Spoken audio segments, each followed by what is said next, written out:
Seperti apapun kondisi teman-teman hari ini, jangan diharga matikan. Khususnya untuk hal yang jelek-jelek. Biasanya mengharga matikan yang jelek-jelek itu membuat kita tidak ingin memperbaiki diri. Jangan berpatokan pada kondisi jiwa kita hari ini. Saya termasuk yang punya keyakinan kondisi diri kita itu sesuatu yang tidak harga mati. Saya itu introvert kok Pak aslinya ya, tapi bukan harga mati juga. Mungkin pengalaman membentukmu lama-lama bisa tidak introvert. Saya aslinya cerewet Pak, ekstrovert Pak. Oh bisa saja nanti ada pengalaman hidup yang tiba-tiba membuatmu dari cewawaan ekstrovert terus drop, terus jadi introvert. Entah pengalaman traumatik apa. Jadi jangan diharga matikan. Manusia itu seperti saya bilang makhluk potensi. Dalam dirinya ada banyak potensi. Mau jadi orang seperti apa kita bisa membentuknya. Wong kita itu jujur bisa, bohong juga bisa. Mau setia bisa, mau curang juga bisa. Tergantung bagaimana kita membentuknya. Makanya ayo belajar dulu seluas mungkin. Siapa tahu kita bisa mengubah diri, mengembangkan diri jadi lebih baik.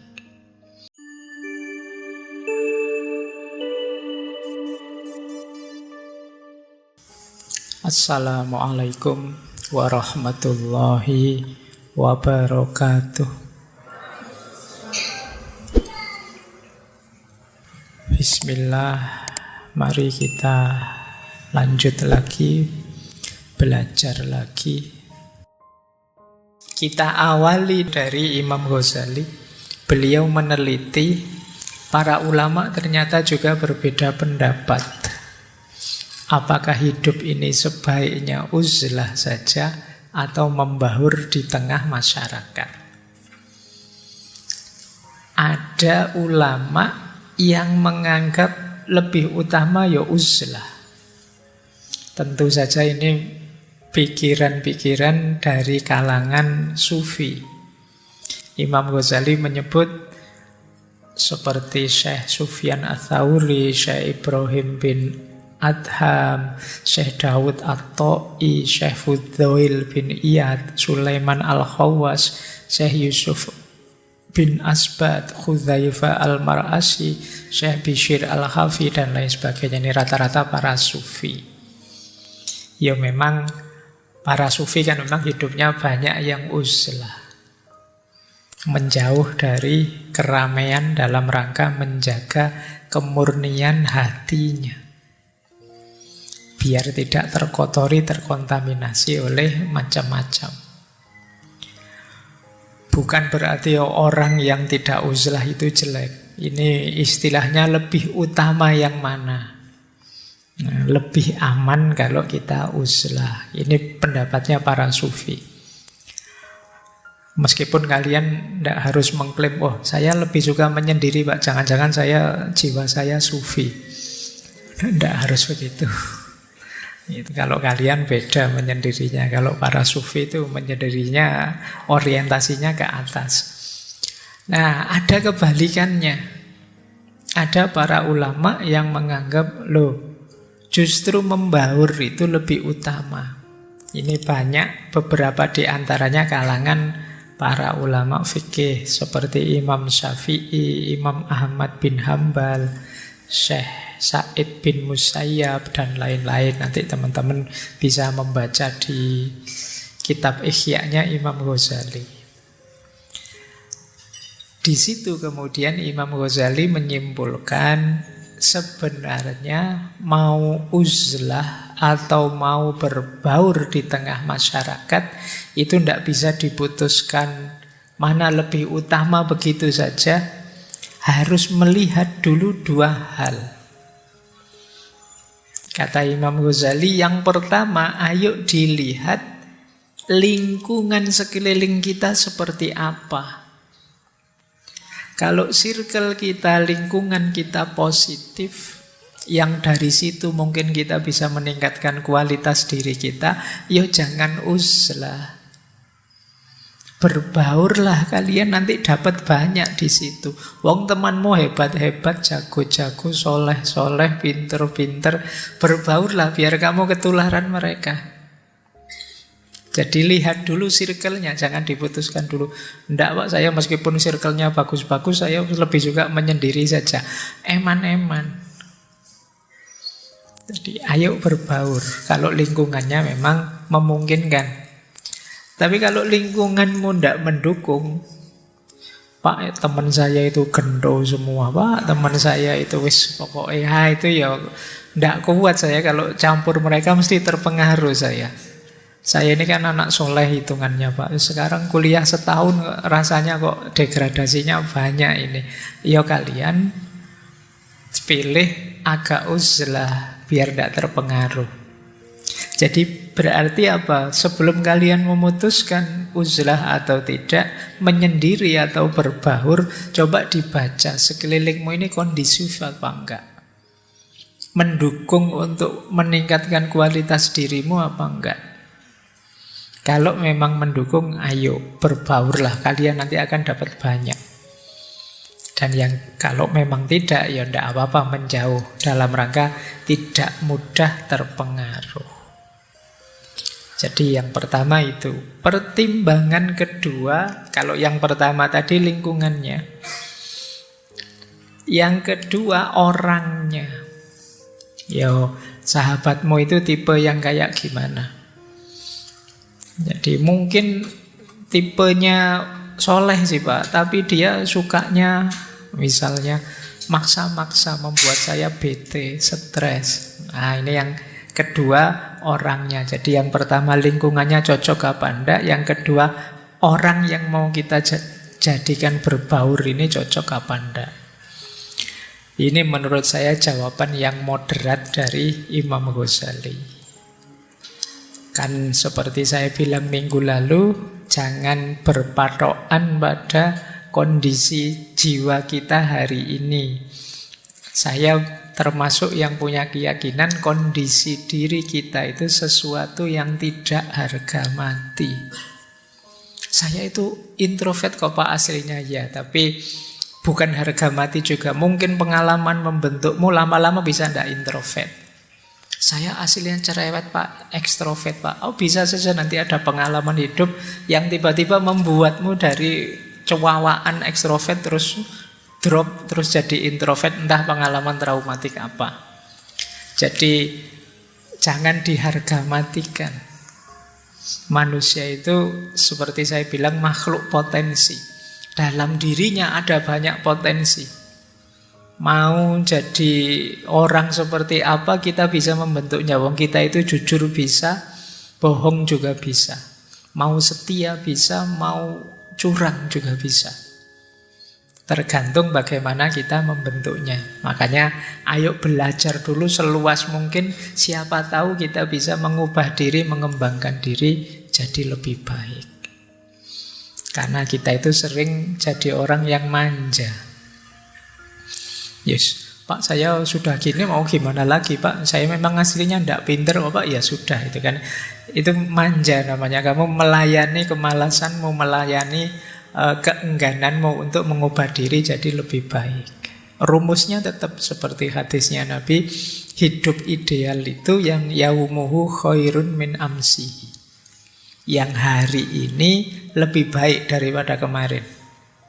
Pak saya itu aslinya pemarah ya Pak. Iyalah sekarang kamu campur saja biar tidak asli. Wong marah itu jelek. Masuk kamu terima mentah-mentah bahwa kamu pemarah. Kamu ganti keaslianmu. Kalau kamu nganggap aslimu pemarah, ya kamu ganti saja biar tidak pemarah. Wong karakter pemarah, apa penyabar, apa itu kan lebih banyak dibentuk oleh lingkungan. Apa sejak bayi kamu pemarah kan enggak? Apa no bayi begitu lahir ngamuk-ngamuk kan enggak ada. Saya karakternya itu apa Pak? Iyalah itu kan banyak dibentuk. Kalau bahasa hadisnya kullu mauludin yuladu alal fitrah. Setiap bayi itu lahir fitrah. Dalam fitrah-fitrah yang bersih.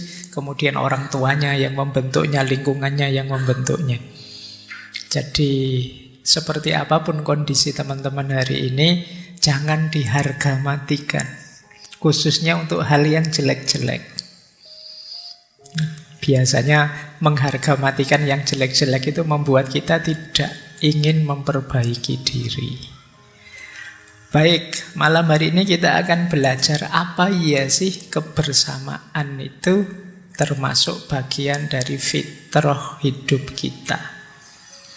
Ternyata oleh Allah manusia itu diberi bekal yang lengkap. Mau sendirian mampu, bersama-sama juga ada daya untuk ke sana. Minggu lalu saya bilang sendiri itu bagian dari fitrah, hakikat hidupnya manusia. Ternyata kebersamaan juga begitu. Kalau ilmu sosiologi menyebutnya manusia itu punya fitrah sosialitas. Kebutuhan terhadap orang lain. Tidak mungkin kita hidup sendirian. Oke, sekarang dasarnya, argumennya. Mengapa sih manusia itu kok tadi saya sebut di antara kodratnya adalah kodrat kebersamaan. Jadi memang manusia itu secara fitrah tidak mungkin hidup sendirian. Meskipun seperti minggu lalu ada orang yang dorongan jiwanya ingin menyendiri saja, tapi faktanya sulit orang hidup sendirian. Saya bisa itu Pak berbulan-bulan sendirian. Iya, tapi kamu tidak ngitung kontribusi orang terhadap dirimu dalam kesendirianmu. Meskipun tidak langsung itu banyak. Kamu makan misalnya, saya makan masak sendiri. Apa kamu nanam padi sendiri? Apa kamu melihara ikan sendiri? Apa minyaknya kamu buat sendiri kalau pas goreng ikan? Apa kamu tidak bisa? Tidak mungkin kalian hidup sendirian memenuhi kebutuhanmu 100%. Kecuali kamu pergi ke hutan misalnya, tidak pakai baju. Atau kamu pakai baju bikin sendiri dengan cara seperti apa yang sama sekali koyok Tarzan, itu mungkin bisa. Tapi kan tidak mungkin kita begitu. Kamu bisa ngeyel, bisa Pak, kalau saya mau saya bisa saja. Iyalah dalam pikiranmu, dalam prakteknya kan tidak.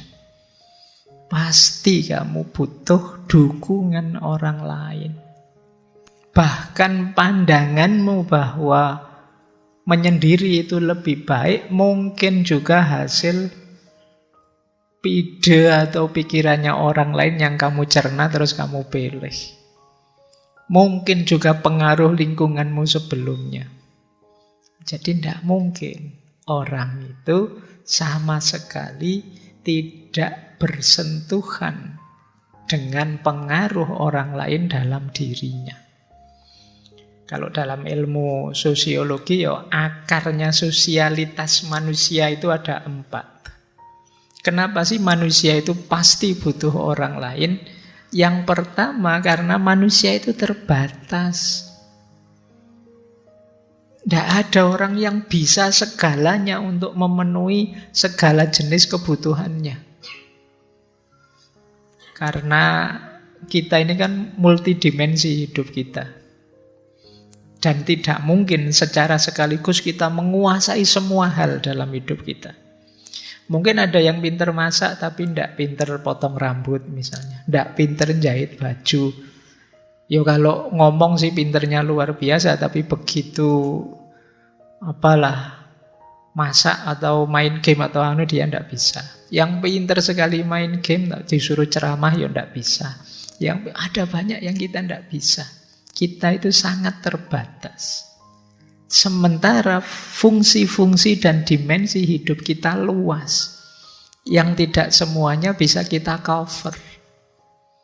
Di situ kita perlu orang lain. Bayangkan, di lingkup saya ini saja, itu berapa puluh orang yang terlibat, tidak harus di kalian. Di sekitar kita ini saja. Ada laptop, ada mikrofon, ada teh, ada cangkirnya, ada aqua. Berapa banyak perusahaan di 1 meter kali 1 meter sekitar saya ini yang terlibat. Satu perusahaan melibatkan berapa ratus atau berapa ribu orang. Misalnya ini laptopnya merek Compaq. Saya tidak tahu masih hidup apa enggak laptop merek Compaq misalnya. Hari ini perusahaannya berapa ribu orang kerja untuk begini nih, mikrofonnya. Yang jahit taplaknya ini siapa kemarin sampai bisa taplak kecil kayak gini. Itu tidak mungkin bisa sendirian. Bahkan saya sendiri saja mungkin bajunya, celana, merek, HP yang saya bawa dan lain sebagainya itu ya kontribusi dari sangat banyak orang. Kita itu terbatas, makanya manusia itu tidak pantas sombong. Tanpa bantuannya orang lain kamu bukan apa-apa. Tapi kan uang saya banyak Pak, bisa, iya loh uangmu banyak. Kalau orang lain tidak berkontribusi membantu mewujudkan keinginanmu, uangmu tidak ada gunanya. Kalau tidak ada orang yang siap kerja untuk memproduksi laptop, meskipun uangmu banyak, tidak akan uang jadi laptop. Jadi manusia itu terbatas. Yang kedua, manusia itu banyak hal yang dia tidak mampu. Ada orang yang multidisiplin ilmunya banyak, tapi seluas apapun ilmunya orang, pasti ada bidang yang dia tidak mampu. Sampai mengklaim, Pak, saya itu Pak, fisika bisa, matematika bisa, kedokteran bisa, macam-macam bisa. Tapi pijet bisa enggak sampean? Kalau bisa pijet ono aku. Anu ini bisa enggak? Itu bisa enggak? Mesti ada banyak yang enggak bisa. Nyukur bisa enggak? Rebahan mampu enggak seharian? Kalau saya mampu, sampean mesti enggak mampu. Sampai banyak hal yang malas-malasan berminggu-minggu mampu enggak sampean? Kalau saya bisa, mungkin sampean enggak. Ada banyak hal yang kita enggak mampu. Nah, yang ketiga karena kita terbatas dan ada banyak hal yang tidak mampu, pasti kita itu makhluk yang tidak sempurna. Tidak ada manusia yang sempurna. Dan yang terakhir, langka. Itu manusia itu tidak selamanya ada. Dan unik, setiap orang itu langka, unik. Kita hidup di dunia ini mungkin tidak ada yang, mungkin era-era ini, ya yang lebih 100 bisa dihitung dengan jari. Kita bisa sampai 60-70 itu sudah luar biasa hari ini. Dan itu sangat singkat sebenarnya. Itu yang disebut kelangkaan. Nyari yang kayak kalian lagi sudah tidak ada. Kalian itu edisi terbatas. Setiap orang itu unik, langka. Loh, karena kita itu unik, yang lain juga unik. Dalam keunikannya masing-masing itu kita saling membutuhkan. Ini secara fitrahnya. Dalam prakteknya juga begitu. Karena fitrahnya seperti 4 tadi, akhirnya apa? Ada fitrah kita saling perlu, saling butuh dengan yang lain. Dorongan saling membutuhkan. Kemudian ada lagi dorongan untuk saling belajar. Manusia itu tidak seperti binatang. Binatang itu dengan instingnya bisa utuh sebagai dirinya. Kalau manusia tidak bisa. Sapi itu lahir tidak berapa lama dia akan sempurna dalam tanda petik sebagai seorang sapi. Sebagai seekor sapi yang utuh kesapiannya. Kalau manusia kemanusiaannya. Loh, tapi kalau manusia tidak bisa, dia harus belajar. Ada banyak hal yang harus kita belajar pada sekeliling kita. Cara berkomunikasi, cara bicara, cara berinteraksi. Untuk berjalan saja manusia itu kan tahunan. Padahal ini kan sebenarnya psikomotorik yang otomatis saja harusnya bisa. Tapi itu kan harus belajar lama sampai 3-4 tahun mungkin biasanya baru lancar berjalan bisa lari. Bayangkan kuda itu lahir tidak lama dia sudah bisa lari-lari seperti bapaknya. Kalau manusia tidak bisa, lama harus digendong dulu, tidak ada fase ngesot, merangkak, dan lain sebagainya.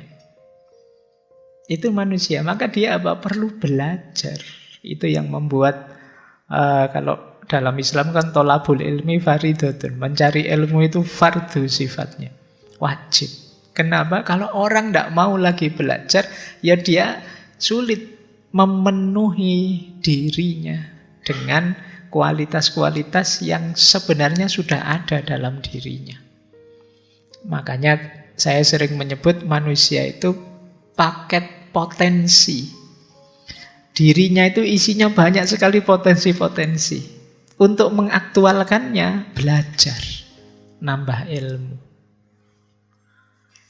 Baik, ya alhamdulillah teman-teman malam hari ini masih sadar untuk belajar. Meskipun ngaji kita malam hari ini barengan dengan sepak bola.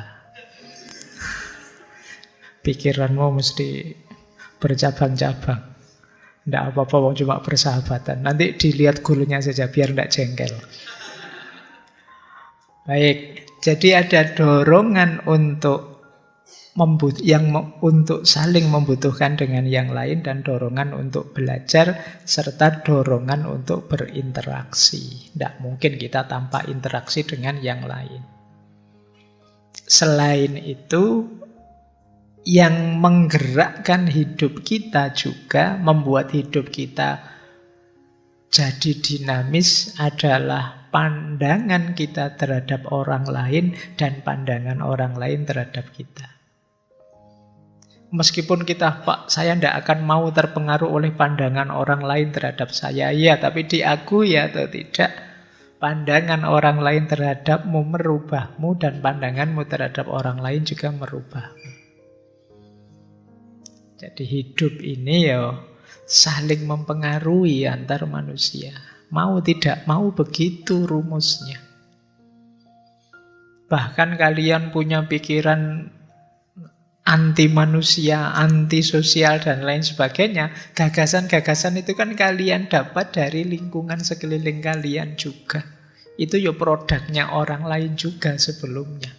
Ideologi itu ya sampai pada kalian dari orang lain juga. Seantisosial apapun kalian. Jadi dasarnya mengapa sih manusia itu memerlukan kebersamaan dengan yang lain, ya fitrahnya memang begitu. Kalau memang fitrahnya seperti ini, maka yang terbaik adalah ayo kita kelola kebersamaan itu. Jangan sampai kita abaikan, ndaklah saya ingin menyendiri saja, ndak mau saya kebersamaan itu, saya ingin menyendiri saja. Tapi kalau fitrah kita seperti ini, ya pada akhirnya tetap kita akan bersentuhan, berinteraksi dengan yang lain. Sementara kita tidak ngerti ilmunya karena kemarin menghindar terus. Kagetlah kita. Makanya di antara yang mengagetkan kita di era medsos ini, era digital ini, kan sekarang situasi sangat terbuka. Kita tahu banyak hal tentang orang lain yang kemarin tidak seterbuka ini. Makanya terus kita kaget, agak gagap hari ini, sering salah-salah. Nah, ini penting kita belajar kebersamaan. Kalau kemarin sih kebersamaan di dunia nyata lingkupnya lebih kecil. Sekarang kebersamaan di dunia digital, dunia maya yang itu lebih luas jangkauannya. Banyak orang yang belum mahir di sini sehingga sering muncul masalah dari ranah ini. Jadi kebersamaan itu karena dia fitrah, keniscayaan, penting untuk kita kaji, kita pelajari, dan kita jalankan secara positif. Jangan dihindar-hindari, nanti kita kaget sendiri, gagap. Baik, Yang kedua, selain kebersamaan dengan yang lain, sebenarnya yang jadi dasar kenapa sih kita memerlukan kebersamaan? Karena manusia itu secara fitrah juga punya kesadaran, aku ini bagian dari sesuatu. Ini namanya kesadaran interkoneksi. Adaku ini sebagai diriku seperti ini, itu karena menjadi bagian dari sesuatu. Identitasmu apapun itu kan bagian dari sesuatu. Saya sebagai dosen, itu kan bagian dari institusi besar namanya dosen. Saya salah satunya di situ. Saya sebagai muslim ya bagian dari institusi besar agama namanya Islam. Saya sebagai orang Indonesia ya kan bagian. Ini kalau kadang-kadang kita pakai istilah ukhuwah, watoniyah, basyariyah, Islamiyah. Ini menunjukkan kita ini ada di lingkup yang sama, yang saling terhubung. Nah, ini kesadaran ini sebenarnya sifatnya instinktif. Instinktif itu bagian dari fitrah dalam diri kita. Makanya ada istilah kesadaran kita, unity of self, kesatuan kita dengan diri kita sendiri, unity of family, kesatuan kita dengan keluarga, unity of people, kesatuan kita dengan masyarakat sekeliling kita, ada unity of mankind, kesatuan kita dengan seluruh manusia. Ada unity of ecosystem, kesatuan kita dengan lingkungan yang ada di sekeliling kita. Ada unity of cosmos, kesatuan kita dengan alam semesta. Dan nanti puncaknya adalah unity of God, kesatuan kita dengan Tuhan. Ini kalau digambar sebenarnya bukan gambar melungker seperti itu, tapi yang paling besar ya kita semua kesatuan dalam Tuhan, kemudian kesatuan dalam alam semesta, kemudian kesatuan di lingkungan sekeliling kita, kemudian kesatuan kemanusiaan, kemudian kesatuan dengan masyarakat sekeliling kita, dan kesatuan dengan keluarga, dan yang paling rendah kesatuan dengan diri kita sendiri. Yang kemarin teori kesendirian itu sebenarnya berhenti pada unity of self. Kita menyadari benar keterhubungan kita dengan diri kita sendiri. Itu sudah bagus, tapi langkahnya kurang luas. Karena dalam hidup ini kita tidak hanya berhubungan dengan diri kita sendiri, tapi juga dengan orang lain, tapi juga dengan lingkungan sekeliling kita. Bahkan dengan alam semesta dan yang paling luas dalam ranah ketuhanan. Nah, ini penting kesatuan-kesatuan ini. Dan rumusnya apa? Rusaknya apa yang ada dalam kesatuan kita pasti berefek pada diri kita. Sebaliknya, rusaknya kita akan juga berefek pada lingkungan kesatuan kita. Kalau kita mursal, nakal, ya efeknya lingkungan sekeliling kita akan terpengaruh oleh kenakalan kita. Sebaliknya, kalau lingkungan kita juga rusak, ya dia akan terpengaruh pada kita. Ini ada hubungan namanya kesaling terhubungan. Misalnya orang, "Alah Pak, rumah saya kan banyak sampahnya, tak bersihkan, tak buang saja ke sungai," misalnya. Kamu tidak betah dengan kotornya rumahmu, tapi mengotori sungaimu. Kamu anggap sungai itu tidak berhubungan dengan dirimu. Padahal kalau sungai kamu kotori dan dia rusak, ya dia merusak ekosistemmu. Kalau ekosistemmu rusak, hidupmu juga mesti akan ada rusaknya. Ini yang kita jarang berpikir seluas ini. Karena mungkin kita lebih banyak berpikir di level self atau family. Nah, yang penting saya enak Pak, tapi sayanya itu lingkupnya sangat kecil. Kamu lupa bahwa sayamu itu lingkupnya luas. Akumu itu tidak sekedar aku yang kamu tunjuk ini, berhubungan dengan familymu, dengan peoplemu, dengan mankind, dengan kosmos, dengan God. Ini yang orang sering tidak berpikir dalam. Seolah-olah Allah yang sana saja rusak, biar saja. Allah wong itu orang Jogja kok yang kacau gitu ya, di kabupaten saya ndak, di tempat saya ndak. Seolah-olah kalau di sana yang rusak, di sini ndak, terus aman. Hidup ini saling mempengaruhi, saling interrelasi. Yang rusak kan teman saya, Pak, bukan saya. Iya, tapi kamu berhubungan, kamu bagian dari circle-mu. Lama-lama ya kamu akan terpengaruh. Oke, jadi ini kesadaran kesaling terhubungan. Makanya jangan egois.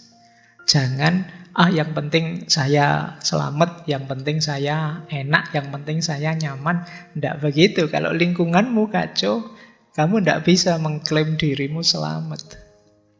Kadang-kadang kan ada misalnya yang punya prinsip begini. Ada yang bilang ke kita, teman kita itu loh selalu ngomong jelek tentang kamu. Enggak apa-apa, dia biar rusak-rusak enggak apa-apa. Yang penting aku dapat pahala dari ngomong jeleknya, nanti dosaku dipindah ke dia. Seolah-olah kalau dia rusak itu enggak ada efeknya sama sekali dengan aku. Padahal rusaknya dia itu ya wong dia teman kita, ada di lingkungan, di circle kita, pasti akan berefek ke kita. Kayak kita membaca medsos isinya orang maki-maki itu. Yang maki-maki orang lain kok, saya kan cuma baca. Dikiranya kalau cuma baca terus tidak berpengaruh. Ya paling tidak kosakata makian itu kan masuk ke kepalamu. Mungkin kapan-kapan kalau pas kamu perlu, tiba-tiba keluarlah kata makian itu. Musuhmu ternyata lebih fasih daripada yang selama ini kamu kritik. Kok bisa ya Pak saya ngomong sesadis itu, sekejam itu misalnya. Mungkin kamu kaget sendiri, kamu tidak tahu itu koleksi itu sudah lama tersimpan di kepalamu. Dari mana? Ya tiap hari ngajimu itu kan. Jadi kalau kamu buka HP kan, meskipun kalau saya kritik, wah sekarang jarang ngaji, buka HP terus. Saya buka HP-nya ngaji Pak. Iya tapi ngajinya ya jus TikTok sama ayat Twitter yang kamu baca. Akhirnya ya itu koleksi itu yang masuk di kepalamu dan kamu tidak sadar. Seolah-olah yang rusak itu sana-sana, kamu tidak rusak. Kita ini saling terhubung. Apalagi sesama bangsa, sesama agama, sesama manusia. Belum sesama semesta, apalagi sesama makhluk Tuhan. Jadi Pak, yang rusak kan di sana Pak, di Amerika, yang perang kan Rusia sama Ukraina. Kita aman saja.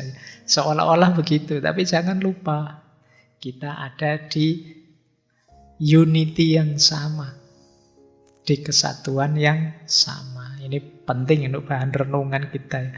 Kita sering berpikirnya parsial. Jadi sepotong-sepotong. Kita lupa bahwa hidup ini saling terhubung. Baik, kita lanjutkan. Ini argumen kedua kalau ada yang tanya, kenapa sih kok kita harus memperhatikan kebersamaan? Selain tadi kebersamaan itu fitrah, yang kedua ya karena hidup ini saling terhubung. Nah, ini menarik, karena hidup ini saling terhubung. Ini saya tiba-tiba tadi baca cerita menarik. Ini ada seorang peneliti yang melakukan penelitian di Afrika. Kalimat ini menarik. I exist because we exist. Kalau bahasa Afrikanya mungkin pakai dialog Swahili itu. Ubuntu. Jadi dia ini satu ketika begini. Peneliti ini ngecek anak-anak sana. Dia ngambil satu keranjang buah. Satu keranjang buah ini ditaruh di bawah pohon. Terus ada sekelompok anak kecil yang dikasih lomba sama si peneliti ini. Ayo, siapa yang bisa lari duluan sampai di bawah pohon itu boleh mengambil buah yang sak keranjang itu. Kalau kita kan mendengar itu terus cepet-cepetan lari ke sana. Tapi anak-anak Afrika ini tidak begitu, anak kecil-kecil ini. Ketika ditawari begitu, mereka malah ketawa-ketawa, terus sambil gandengan tangan, lari bareng sampai bawah pohon, terus buahnya dimakan bareng-bareng. Nah, ini penelitinya heran. Kok beda, padahal dia bayangannya seperti kayak di kota, mungkin di tempat dia, kalau ada begitu ya semua berlomba-lomba menang. Ini enggak. Malah gandengan tangan, terus bisa sampai di bawah pohon bareng-bareng sambil nyanyi-nyanyi terus dimakan bareng. Ketika ditanya kok begitu responnya, jawaban mereka kata-kata ini. Ubuntu. Yang artinya kalau dalam bahasa Inggris, I exist because we exist. Aku ada karena kita ada. Kalau tidak ada aku kan tidak ada kita. Kita ini kan terdiri dari aku yang banyak. Jadi aku ada karena kita ada. Makanya ya, jangan saling mengalahkan, jangan saling... Tidak ada, ini semuanya untuk kepentingan bersama. Jadi adaku karena ada kita. Aku yang sekarang ngaji di depan kalian, itu kan ada karena kalian yang mau mendengarkan saya ngomong. Kalau tidak ada kalian, tidak ada ini. Sebaliknya juga begitu. Kalau saya tidak ada, kalian juga mungkin bubar.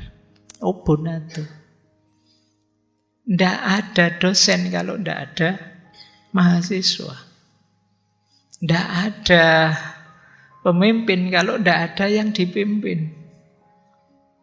Jadi masing-masing ada karena adanya yang lain.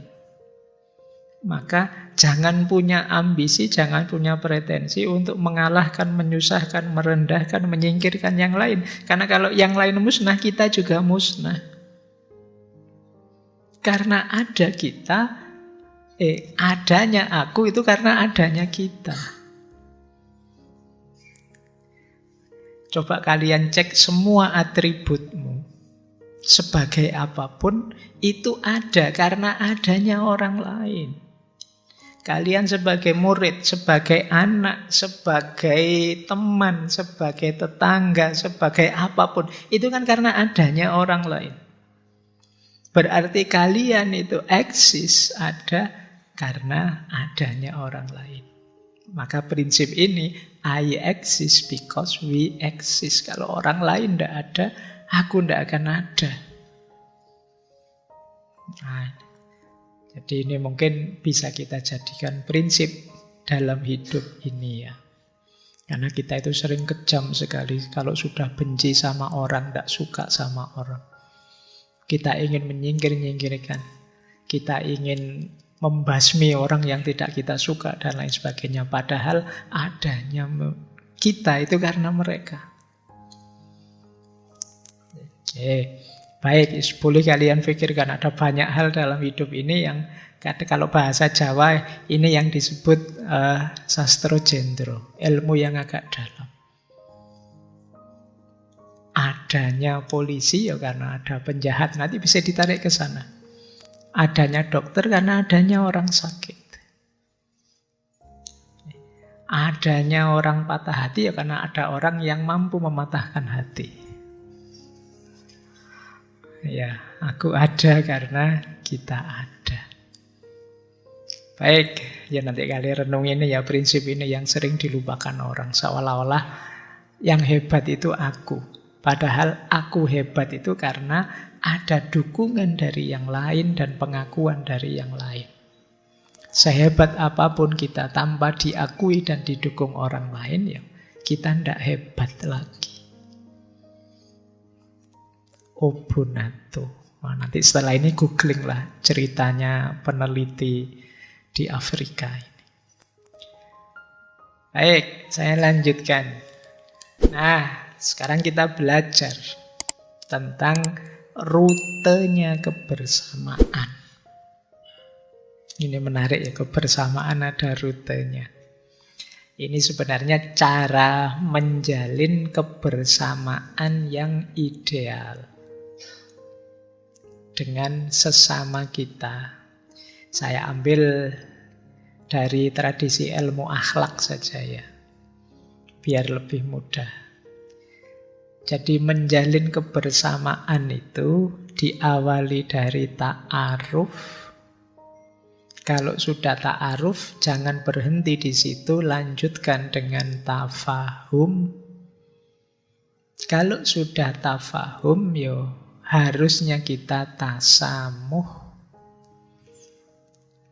Bisa juga kita sempurnakan dengan ta'awun. Ta'aruf itu saling mengenal, tafahum itu saling memahami, tasamuh itu saling bertoleransi, ta'awun itu bekerja sama.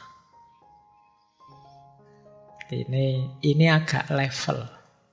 Yang pertama ta'aruf. Ta'aruf itu saling mengenal. Keterbukaan hati untuk bekerja sama.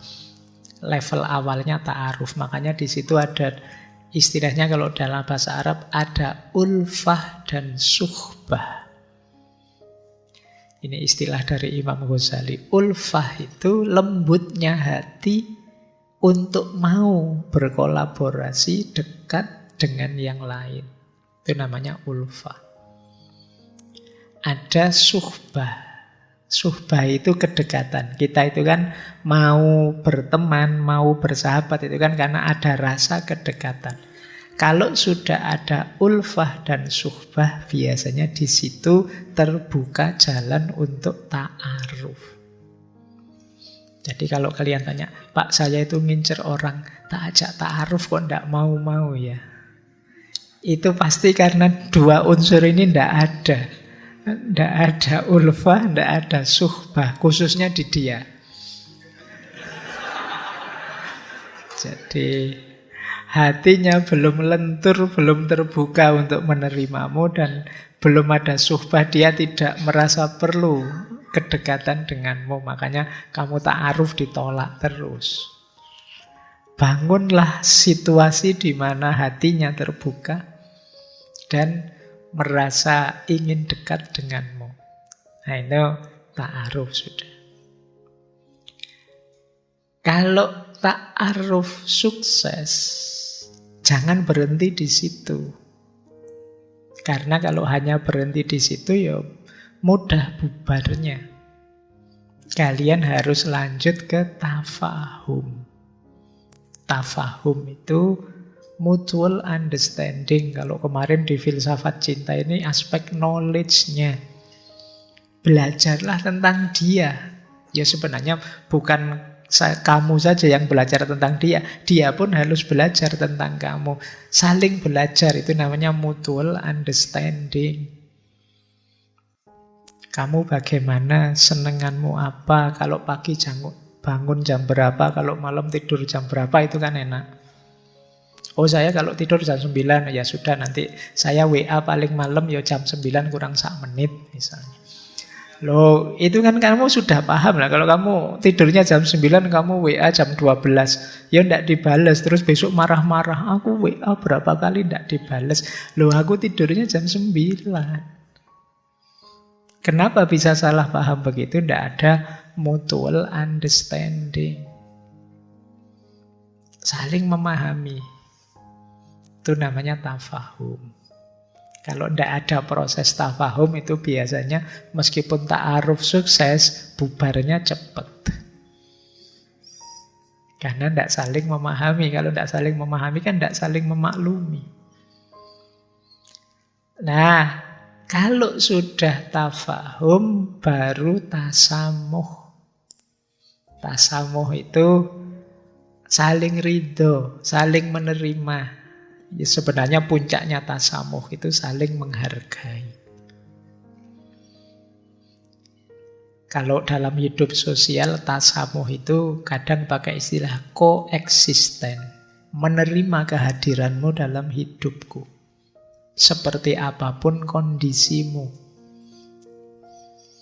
Kadang pakai istilah toleran. Toleran itu engkau boleh hadir dalam hidupku apa adanya sesuai di kenyataan dirimu. Nah, itu tasamuh namanya. Tentu saja untuk bisa tasamuh harus diawali tafahum. Tasamuh yang tanpa tafahum tetap rentan konflik. Tidak saling paham. Kalau sudah diawali tafahum kan enak. Mungkin misalnya sampean yang muslim punya tetangga Kristen misalnya yang hari Minggu ke gereja. Kalian tahu, oh iya beliau kalau Minggu ke gereja. Jadi kalau ada undangan kerja bakti kok Minggu pagi, saya maklum dia tidak datang. Karena saya sudah tahu kalau Minggu pagi ke gereja. Nah, yuk kita rapat yuk gimana kerja baktinya biar tidak Minggu pagi. Ya sudahlah, gimana kalau diganti Jumat siang? Oh jangan, kalau Jumat siang. Ya. Loh ya kan kalau nggak ngerti kan nanti kamu nabrak-nabrak. Tapi kalau ngerti kan, oh ya kalau Jumat siang Jumatan yang muslim. Ini bisa seperti ini ketika sudah tafahum. Wah jangan ngomong kayak gini lah, nanti sensitif, dia tersinggung nanti sahabat kita ini. Yang sana juga begitu. Iya kamu juga jangan pakai istilah-istilah inilah, nanti dia tersinggung. Nah ini bisa begitu. Jadi tasamuhnya bisa ideal ketika ada tafahum. Saling memahami, saling mengerti. Ya kalau tidak saling mengerti, ya mungkin rentan konflik. Ya benar hidup bersama. Kalau pas tidak senggolan sih tidak apa-apa. Tapi begitu bersentuhan senggolan yang sensitif bisa masalah. Jadi hidup bersama itu ya pastinya memang harus toleran, namanya tasamuh. Tapi sebelum tasamuh ya harusnya sudah ada tafahum. Syukur-syukur diawali dari ulfah dan suhbah. Ulfah dan suhbah ini penting. Lembutnya hati, kesediaan untuk bersama itu penting. Kalau hatinya masih keras ya sulit. Nah, paling ideal kalau bisa ya sampai puncak namanya ta'awun. Tidak sekedar mentoleransi kebersamaan, tidak sekedar menerima hadirmu, tapi kita bisa bekerja sama secara produktif untuk hal-hal yang baik, kepentingan kita bersama. Itu namanya ta'awun. Tidak sekedar koeksisten, tapi juga proeksisten. Nah ini pentingnya hidup bersama dengan rute yang diawali dari ta'aruf, kemudian tafahum, tasamuh, dan ta'awun. Yes, teman-teman boleh evaluasi kebersamaan dengan siapa saja. Sudah ada di level mana?